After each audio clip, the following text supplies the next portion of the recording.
Hi friends, welcome to my channel Kandringla Srinu. Hi friends, మళ్ళీ సరికొత్త వీడియోతో మీ ముందుకు వచ్చేసాను. ఈ రెసిపీ ఏంటనుకుంటున్నారా? మైదా పిండితో చక్కెరపార స్వీట్ రెసిపీ అయితే రెడీ చేయబోతున్నానండి. పిల్లలు హాలిడేస్ అయిపోయాయి కదండి. సో స్కూల్కి అయితే స్నాక్స్ అయితే రెడీ చేస్తున్నాను. సో ముందుగా అయితే ఒక ప్లేట్ తీసుకొని అందులో 2 కప్స్ మైదా పిండి అయితే వేసుకోవాలి. నేనైతే 2 కప్స్ తీసుకుందామని అనుకున్నానండి. సో అందుకని నేను ఒక కప్పు తీసుకున్నాను. కొలత అంతా కూడా మనం మొత్తం కొలుచుకోవాలి. దేంతో అయితే పిండి తీసుకున్నామో దాంతోనే మనం అన్నీ కూడా షుగర్ అది కూడా కొలత అయితే దీంతో తీసుకోవాలి. సో నేనైతే 2 కప్స్ అయితే తీసుకున్నాను. మీకు ఇంకా ఎక్కువ కావాలి అనుకుంటే అదే కప్తో 3-4 కప్స్ అయితే తీసుకుంటే కొలత ప్రకారం పిండి సరిపోతుంది. సో నేనైతే 2 కప్స్ అయితే తీసుకొని ఇందులోనైతే గోధుమ రవ్వ కూడా వేసుకోవాలండి. సో నేనైతే ఫ్రై చేసుకున్నాను గోధుమ రవ్వ. ఫ్రై చేసుకొని పక్కనైతే పెట్టుకున్నాను. సో ఈ పిండి 2 కప్స్లోని 3 టేబుల్ స్పూన్ గోధుమ రవ్వ అయితే వేసుకోవాలి. చాలా క్రంచీగా క్రిస్పీగా వస్తాయి. టేస్ట్ కూడా చాలా బాగుంటుంది. సో అందుకని నేను ఇంకో స్పూన్ ఎక్స్ట్రా వేసానండి. మొత్తం 3 టేబుల్ స్పూన్ గోధుమ రవ్వ అయితే వేసుకున్నాను. సో తర్వాత పిండి తీసుకున్న కప్పుతోని 3/4 కప్పు షుగర్ అయితే తీసుకున్నానండి.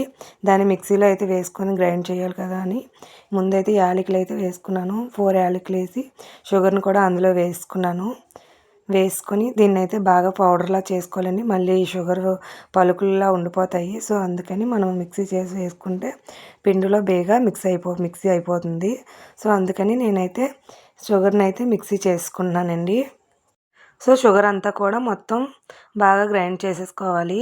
మొత్తం అంతా బాగా నలిగిపోతే చూడండి, బాగా నలిగిందో లేదో పిండిలాగా అయితే పౌడర్ అయిపోయింది షుగర్ మొత్తమును. యాలకులు కూడా వేసాను కదండి, అవి కూడా మొత్తంగా బాగా అయితే పౌడర్ అయిపోయి. సో మొత్తం కూడా మైదా పిండి గోధుమ రవ్వలు అయితే ఈ షుగర్ని కూడా యాడ్ చేసేసుకోవాలి. మొత్తం 3 కూడా ఈక్వల్ క్వాంటిటీతో ఉన్నాయి. సో మొత్తం అంతా కూడా ఒకసారి అయితే మిక్స్ చేసుకోవాలి. నేను ఇందులో అయితే కొంచెం సాల్ట్ అయితే వేసుకోవాలండి. దేంట్లో అయినా సాల్ట్ వేసుకుంటే టేస్ట్ అయితే ఇంకా బాగుంటుంది. పిల్లలకి ఎంతో హెల్తీ ఫుడ్ అండి ఇది. మన చేతులతో చేసి పెట్టడం మనకి చాలా హ్యాపీనెస్ ఇస్తుంది కదా. సో అందుకని నేను కూడా అయితే ఇంట్లో ట్రై చేస్తున్నాను. సో సాల్ట్ కూడా వేసి మొత్తం అంతా కూడా బాగా మిక్స్ చేసుకోవాలి. చాలా క్రిస్పీగా క్రంచీగా కూడా వస్తాయి. నేనైతే గేదె నెయ్యిని అయితే తీసుకొని వేడి చేసుకున్నానండి. వేడి చేసుకొని ఈ పౌడర్లో అయితే మొత్తం ఈ మిక్స్లో అయితే మైదాపిండి షుగర్లో అయితే మొత్తం అంతా కూడా నెయ్యి కొంచెం కొంచెంగా వేసుకొని మొత్తం అంతా స్పూన్తో అయితే కలుపుకుంటున్నాను. మొత్తం అంతా ఒకసారి వేయకూడదండి, కొంచెం కొంచెం వేసుకొని మొత్తం అంతా కూడా నీట్గా అయితే కలిపేసుకొని నెయ్యి అంతా చల్లారిన తర్వాత మనం హ్యాండ్తో అయితే ఒకసారి కలుపుకోవాలండి. బాగా ఎక్కడ కూడా ఉండలవి లేకుండా మొత్తం కూడా నెయ్యి అయితే ఇందులో వేస్తానండి. సో నెయ్యి వేడి చేసి వేసుకుంటే మనకి చాలా క్రిస్పీగా క్రంచీగా వస్తాయి. టేస్ట్ కూడా చాలా బాగుంటాయి. మనం బయటను వదిలేసినా అవి అయితే గాలికి వదిలేసినా మెత్తగా అయితే అవ్వవు, చాలా క్రంచీగా ఉంటాయి. సో అందుకని నేను నెయ్యి వేడి చేసి వేసుకొని బాగా అయితే మొత్తం అంతా కూడా ఎక్కడ ఉండలు లేకుండా పిండి మొత్తం కూడా కలిపేసుకోవాలండి.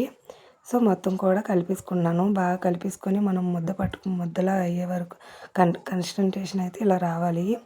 సో మొత్తం అంతా కూడా కలిపేసుకొని దీంతోనైతే వాటర్ అయితే తీసుకోవాలండి. వాటర్ కూడా ఒకసారి వేసేయకూడదు, కొంచెం కొంచెంగా వేసుకోవాలి. ఒకసారి వేస్తే మళ్ళీ మనకి గట్టిగా రాదు పిండి.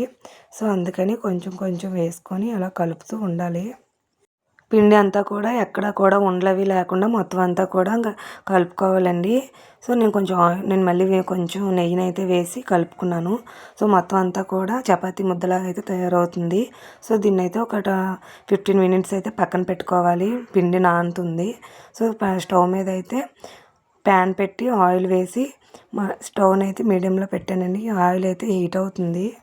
ఒక 15 మినిట్స్ తర్వాత పిండిని తీసుకొని ఇంకొకసారి అయితే కలుపుకొని 3 భాగాలుగా చేసుకొని చపాతీలాగా పాముకోవాలి. దాన్ని మళ్ళీ మనం చపాతీకి మడత పెడతాం కదండి, అలా మడత పెట్టుకుంటే మనకి చక్కెరపాన లేయర్స్ కింద అయితే వస్తుంది. సో నేనైతే అలా ఫోల్డ్ చేసి మళ్ళీ ఇంకొకసారి పాముకున్నానండి. పాముకున్న తర్వాత 1 ఇంచ్ మందంతో ఉండేటట్టు పాముకొని కత్తితోనైతే చిన్న చిన్న ముక్కల కింద అయితే కట్ చేసేసుకున్నానండి.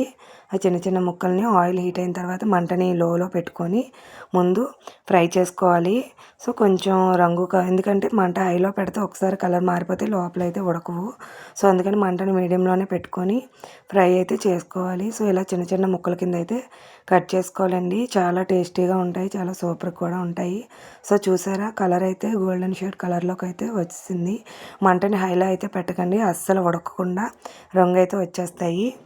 ఓకే ఫ్రెండ్స్, వీడియో నచ్చినట్టయితే లైక్ చేయండి, షేర్ చేయండి. Okay friends, bye bye.